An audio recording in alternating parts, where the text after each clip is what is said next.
Hello अस्सलाम वालेकुम, this is Mohammad अबीर। उम्मीद है आप लोग सब खैरियत से होंगे। At the top of the screen आप देख सकते हैं कि इस वीडियो के अंदर हम जो ओवरसोल्ड और ओवरबॉट स्टॉक्स हैं इस वीक, उसका हम जायज़ा लेंगे और देखेंगे कि हमारे पास कौन-कौन से स्टॉक्स ऐसे हैं जिनके अंदर कंसिडरिंग कि वो मंथली बेसिस पे काफ़ी ज़्यादा डिस्काउंट हुए हुए हैं, उनके अंदर इन्वेस्टमेंट किया जा सकता है, और वो कौन से स्टॉक्स ऐसे हैं जो मंथली बेसिस पे या वीकली बेसिस पे काफ़ी अच्छा रिटर्न दे चुके हैं, जिनके अंदर देयर इज़ अ पॉसिबिलिटी कि अब टेक्निकल करेक्शन जो है वो होते हुए नज़र आए। अगर आप इस चैनल पे नए हैं, do consider subscribing to the channel. और मुझे अगर आप रीच आउट करना चाहते हैं, क्वेरी क्वेश्चन डिस्कस करना चाहते हैं, if you want me to help you out in terms of understanding learning how fundamental technical work, because I am myself a technical analyst and a former research analyst. तो वो मैं अपनी community को basically सिखाता हूँ, और इसी तरीके से हम बेसिकली जो है वो सारा काम करते हैं। और एक चीज़ हमेशा याद रखिएगा, इन सब चीज़ों को डिस्कस करने का, बताने का, दिखाने का मेन मकसद ये होता है कि आप इन सारी चीज़ों को अडॉप्ट कर सकें। मुझे काफ़ी ज़्यादा सवाल बेसिकली आते हैं अपनी वीडियोस के अंदर, और अगर मैं बात करूं व्हाट्सएप के ऊपर, मुझे लोग जब रीच आउट करते हैं कि कहते हैं कि सर, ये जो आपके स्क्रीन के पीछे आप जो वीडियो बनाते हैं, इस रिसर्च पोर्टल को, इस वेबसाइट को किस तरीके से हम एक्सेस कर सकते हैं, इसकी हमें जो लिंक है वो प्रोवाइड कर दें। तो मैं काफ़ी दफ़ा ये चीज़ पहले भी बता चुका हूँ कि पाकिस्तान का एक इदारा है, कैपिटल स्टेक, इसने ये रिसर्च पोर्टल डिज़ाइन किया है। ये पीएसएक्स से रिलेटेड जो टूल्स वगैरह है, डेटा वगैरह है, ये सारी चीज़ें मॉनिटर करता है, प्रोवाइड करता है। और इसमें कुछ ब्रोकेजेस हैं जिसमें अल्फा सिक्योरिटीज़ है, आरिफ अबीब, एकेडी हमारे पास, इसके अलावा हो सकता है शायद जेएस ग्लोबल के पास भी हो, बीएमए के पास है, के ट्रेड के पास है। तो ये वो रिसर्च पोर्टल है जो जो मैंने बनाया, join KSB back in 2019 as a research analyst, as a technical analyst. तो तब मैंने इस रिसर्च पोर्टल का नोट किया, इसको इस्तेमाल करना शुरू किया, and since then I have not used any other platform apart from this, because of the fact कि इसके अंदर obviously जो इसकी डिजाइनिंग है, इसकी अट्रैक्टिवनेस है, वो बहुत ज़्यादा अच्छी है, और काफ़ी सारी इंफॉर्मेशन हम यहाँ से इजीली एक्सट्रैक्ट जो है वो कर पाते हैं। दैट बीइंग सेड, आप इस रिसर्च पोर्टल को एक्सेस करना चाहें, अपनी ब्रोकर से रिसर्च पोर्टल की एक्सेस लें, और रिसर्च करने के बाद इसी तरीके से तमाम जो एनालिसिस, जिस तरीके से मैं वीडियोज़ में करके दिखाता हूँ, आप उस तरीके से एनालिसिस करें। मेरी कोशिश ये होती है, हमारी कम्युनिटी की कोशिश ये होती है, जो मेरी कम्युनिटी है, कि हम शरिया कंप्लायंट कंपनीज़ के अंदर बेसिकली सबसे ज़्यादा इन्वेस्टमेंट करते हैं। टाइमली उसके अंदर अपॉर्च्युनिटी देखते हैं, कौन सा स्टॉक अच्छा अवेलेबल है, उनके अंदर इन्वेस्टमेंट करी, प्रॉफिट बनाया, और एज़ अ कम्युनिटी हम उसमें प्रॉफिट बना के बाहर आ जाते हैं। दैट बीइंग सेड, ऑब्वियसली हर एक की अपनी प्रेफ़रेंस होती है। हमारी प्रेफ़रेंस जो है वो केएमआई ऑल की है। One week change strategy basically क्या है, मैं पहले भी काफ़ी दफ़ा बता चुका हूँ कि आपने बहुत सिंपल एक टूल्स, एक इंडिकेटर इस्तेमाल करना है, जिसका नाम है relative strength index, RSI. 60% above stock, close to 80%, 85% की रेटिंग दे, इट मीन्स कि वो ओवरबॉट है। इसी तरह अगर कोई स्टॉक 40% बिलो, 20%, 30% की आरएसआई की रेटिंग दे, इट मीन्स कि वो ओवरसोल्ड सिनेरियो में हमें नजर आता है। अभी रिसेंटली अगर हम बात कर लें, काफ़ी ज़्यादा बड़ा धचका एक स्टॉक को बेसिकली लगा है, और ड्यू टू जो बजट में अनाउंसमेंट की गई हैं, वो है इंटरलूप।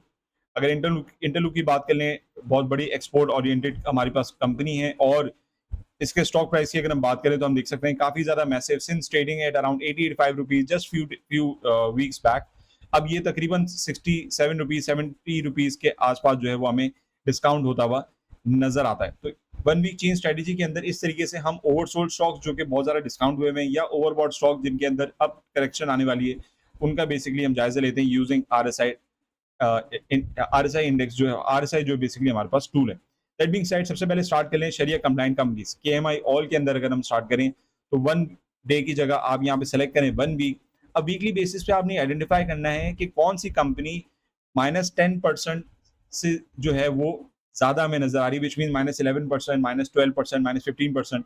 तो आप देख सकते हैं कि वेव्स अप्लायंसेज यहाँ पे -20% जो है वो वीकली बेसिस पे हमें रेटिंग दे रही है, विच मीन कि there is a possibility, technically speaking, कि इसके अंदर काफ़ी ज़्यादा जो स्टॉक का है वो डिक्लाइन हमें नज़र आया। और जैसे कि आप यहाँ पे देख सकते हैं कि since trading at around 18-19 rupees, तो यहाँ से इसने जो है वो अपने आप को डिक्लाइन करना शुरू किया, बिकॉज़ ऑफ द फैक्ट कि अभी रिसेंटली इसने वीकली बेसिस पे, मंथली बेसिस पे स्ट्रॉन्ग रैलीज़ बनाई थी, तो उसकी करेक्शन अभी हमें होती हुई नज़र आ रही है। तो हमने करना ये है कि हमने शॉर्टर टाइम फ्रेम पे, यहाँ मैं इन्वेस्टमेंट सजेशन नहीं दे रहा, आपको बेसिकली टेक्निक बता रहा हूँ, और हम हाइलाइट कर रहे हैं उन स्टॉक्स को जो टेक्निकली स्पीकिंग पे वीकली बेसिस पे और मंथली बेसिस पे डिस्काउंटेड रेंज में अब जाते हुए हमें नज़र आ रहे हैं, या ऑलरेडी डिस्काउंटेड हैं। तो आप देख सकते हैं कि यहाँ पे अगर मैं आरएसआई के इंडेक्स की बात करूँ, आरएसआई रेटिंग की बात करूँ, और यहाँ पे उसको मैं हाइलाइट करूँ प्राइस लेवल से, तो आप देख सकते हैं कि 21.15 जो है वो परसेंटेज इसकी नज़र आ रही है, विच मीन्स कि ये हमारे पास जो है वो ओवरसोल्ड सिनेरियो में मौजूद है। और कहीं न कहीं जाके कोई ना कोई इन्वेस्टर ऐसे होंगे जो ऐसे ओवरसोल्ड स्टॉक्स के अंदर एक्यूमुलेशन करते हैं। आपने करनी नहीं करनी वो आपने अपने डिसीजन खुद लेना है, यहाँ पे इन्वेस्टमेंट एडवाइस मैं नहीं दे रहा, just to make sure, make it very clear. Waves appliances हमारे पास हो गया, वीकली बेसिस पे शरिया कंप्लाइंट कंपनी की बात कर लें। इसके अलावा अगर हम सीमेंट सेक्टर में बात करें तो दीवान सीमेंट हम देख सकते हैं कि क्लोज टू -10% हमें नजर आ रहा है। अगर हम +10% +15% की रेटिंग की बात करें तो हम देख सकते हैं कि हमारे पास safe mix concrete limited weekly basis पे तकरीबन 8% के करीब है। कोहाट सीमेंट की बात कर लें तो तकरीबन 10.5% 11% की रेटिंग है, विच मीन्स कि यहाँ से ये और इसकी बुलिश स्ट्रेंथ इंक्रीज हो सकती है, बिकॉज ये 15% एंड अबव ओवरसोल्ड हमें नजर नहीं आ रहा। जब +15% कोई स्टॉक नजर आए, इट मीन्स कि वो टेक्निकली ओवरबॉट हमें नजर आ रहा है। पायनियर सीमेंट की अगर बात कर लें, काफी अच्छे रिटर्न हमें देते हुए नजर आ रहे हैं, और गरीबाल सीमेंट भी हम देख सकते हैं कि जो है वो हमारे पास पॉजिटिव सेंटीमेंट है सीमेंट सेक्टर के अंदर। इसी तरह अगर हम और 10% अबव स्टॉक्स की बात कर लें तो हमारे पास क्विज है, यूनिटी फूड की बात कर लें तो हमारे पास 15% क्लोज नजर आ रहा है, विच मीन्स के देयर इज अ पॉसिबिलिटी आगे जाके यूनिटी के अंदर अगर हम इसके चार्ट की भी एनालिसिस कर लें तो हम देख सकते हैं कि आरएसआई हमें यहाँ पे इंडिकेशन दे रहा है कि भाई साहब मैं इस वक्त ओवर बॉट कैटेगरी में मौजूद हूँ, 80% की कैटेगरी, विच मीन्स कि अब यूनिटी के अंदर देयर इज अ पॉसिबिलिटी कि यहाँ पे करेक्शन यूनिटी ले। और चार्ट के तहत आप देख सकते हैं कि जो एनालिसिस वगैरह है मैं अपने क्लाइंट्स को ऑलरेडी प्रोवाइड कर चुका हूँ। आप देख सकते हैं कि यहाँ पे हमारे पास जो है वो करेक्शन आ रही है, यहाँ पे प्रॉफिट टेकिंग आ रही है, सेलिंग प्रेशर जो है वो डेवलप होना शुरू हो गया है। तो इस तरीके से वन वीक चेंज स्ट्रेटेजी आप लोग इस्तेमाल कर सकते हैं। फैसल बैंक की बात करें, एक और स्टॉक है, तकरीबन 20-25% रिटर्न हमारे पास वीकली बेसिस पे दे चुका है, शरिया कंप्लाइंट कंपनी है। अगेन इसको भी हाईलाइट करके just to help you guys understand कि वीकली बेसिस का वन वीक चेंज स्ट्रेटेजी का या वन मंथ चेंज स्ट्रेटेजी का किस तरीके से आप लोग फायदा उठा सकते हैं, अपने स्टॉक्स के अंदर टाइमली प्रॉफिट टेकिंग करना या सेलिंग करना या उसके अंदर एडजस्टमेंट करना, उस आपने किस तरीके से करना है वो वन वीक चेंज स्ट्रेटेजी आप अप्लाई करके देखें। अब आप देखें कि यहाँ पे हमारे पास हम देख सकते हैं कि फैसल बैंक ने सिंस मेकिंग दिस हाई उसको रिजेक्शन मिल रही है कंटिन्यूसली, 57 रुपीज एंड बिलो उसको रिजेक्शन मिलते हुए हमें नजर आ रही है। अगर हम शॉर्टर टाइम फ्रेम की बात कर लें तो शॉर्टर टाइम फ्रेम में आप देख सकते हैं कि स्टॉक जो है वो हमारे पास यहाँ पे डिस्काउंट होता हुआ हमें नजर आ रहा है। और आरएसआई की रेटिंग की अगर हम बात कर लें तो आरएसआई रेटिंग जो इसने हाईएस्ट अभी अपनी मार्क करी थी शॉर्टर टाइम फ्रेम में 80% 90%, अब वहां से हमें डिक्लाइन करते हुए नजर आ रही है। सो विच इंडिकेट्स के ये स्टॉक जो है वो अब अपने करेक्शन की तरफ जाता हुआ हमें नजर आ रहा है। लेता है नहीं लेता, कितनी लेता है, वो हमें ओवर द पीरियड मॉनिटर करना पड़ता है एज एन इन्वेस्टर। लेकिन इस तरीके से हम देख रहे हैं कि हमारे पास ओवरबॉट स्टॉक की कैटेगरी में Faisal bank is one of them. इसके अलावा इंटरलूप की बात करें, इंटरलूप आप देख सकते हैं कि वीकली बेसिस पे काफी ज्यादा डिस्काउंटेड रेट पे अवेलेबल है, ऑल्दो फाइनेंशियल फंडामेंटल हालात बेहतर होने जरूरी हैं। इसके अलावा अगर हम फर्टिलाइजर सेक्टर की बात करें तो फर्टिलाइजर सेक्टर में आप देख सकते हैं कि एफएफबीएल, इफर्ट, फातिमा आप देख सकते हैं स्क्रीन के अंदर के close to 5%, EFERT and Fatima, और एफएफबीएल जो वीकली बेसिस पे क्लोज टू 10% हमें रेटिंग में नजर आ रहा है, विच इंडिकेट्स कि इसके अंदर अभी भी स्पेस बाकी है, लेकिन टेक्निकली फिर एनालिसिस करने पड़ते हैं कि क्या उसके अंदर स्पेस हमारे पास एक्चुअल में है या नहीं। आईएनएल की बात कर लें तो वीकली बेसिस पे आईएनएल ने काफी अच्छा परफॉर्म किया and it is now trading at around 200 rupees above. बहुत सारे इन्वेस्टर ऐसे होंगे जिनके 200 रुपीज के करीब करीब जो है इसके अंदर इन्वेस्टमेंट होगी होपफुली, तो आप लोग इसमें प्रॉफिट टेकिंग करके बाहर आ सकते हैं। वीकली बेसिस पे रिटर्न देखें तो क्लोज टू 10% रिटर्न आईएनएल देते हुए हमें नजर आ रहा है। बाकी मुगल और आईएसएल काफी ज्यादा डिस्काउंटेड रेट पे अवेलेबल है। पावर सेक्टर की बात कर लें, बहुत सारे लोग जो हैं वो इस वक्त ऑब्वियसली परेशान होंगे कि एचयूबीसी नहीं चल रहा since the announcement of collaboration with BYD.